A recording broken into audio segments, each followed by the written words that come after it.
and welcome back to Low Gear. Let's take for example Italy. What type of cars Italians drive? We're not talking about brands sold here. Let's go by type of vehicle. What type of fuel runs on? Percentage. 42%, roughly about that, are petrol cars. Another 42% diesel cars. Cars regarding running GPL liquid gas, it's around about 6.5%. And methane, I think it's another, which is natural gas, which is another, I think it's around another 3%, God knows what. You'd be surprised regarding full plug-in cars, plug-in, or hybrid cars, what part of the market they occupy in 2024 in Italy. We're talking about 0.5% for full plug-in, and hybrid cars, same percentage, 0.5%. What does this mean? All the propaganda they go on net zero and electric cars, incentives and all that stuff, the pundits do not want. They want petrol and diesel cars. Electric cars, for now, even next year, next few years, be more or less the same. But you know governments are pushing these ridiculous issues, making cars more expensive for people, force them into electric cars, then afterwards you don't have the necessary infrastructure to charge these things up. Because at the end of the day, if electric cars as a source of energy don't change from batteries to hydrogen or another type of source of fuel which powers these cars, make them more lighter, make them more cheaper, and make them more competitive on the market.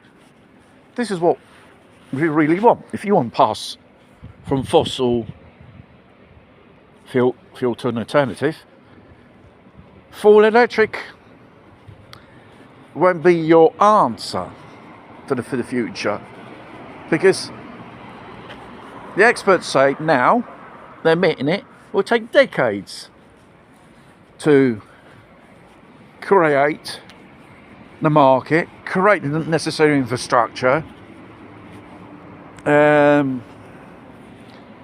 more of a request of demand for electricity, because these cars do not run on thin air. And those managers of those car companies which took the government subsidies to build electric cars, and now they got a full bloody parking lot of manufactured cars unsold, rusting away, and now they're crying they want a government manager on purchase on electric cars. You cannot force a person to buy a car, buy a thing which they want. It's like if we were in communist Russia, Soviet Russia. You must be kidding.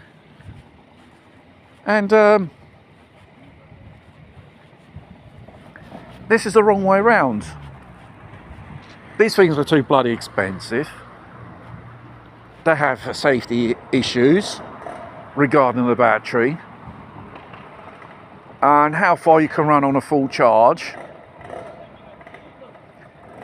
is, how do you say, in discussion basically. The governments have to review their policies and sit down with the car manufacturers what they have intentions to do. You cannot force people to buy things which they don't want electric cars. The only way sensible way around is a transition. Is there an alternative besides electric cars? An alternative form of energy, hydrogen. That's common in nature. It doesn't cost that much to produce. It is a lot more easier. Obviously, there's a discussion of storage and issues regarding about this type of fuel. But judging by these figures, petrol and diesel cars are here to stay. Electric cars, even if they came out when the first petrol diesel car came out, why didn't it catch on? You should ask yourself why this.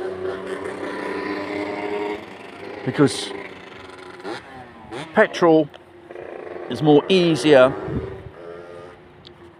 to obtain. It's an economic form of fuel. It won't last forever, but we have to start thinking about alternative ways of transport, whether it's private or public transport. You can't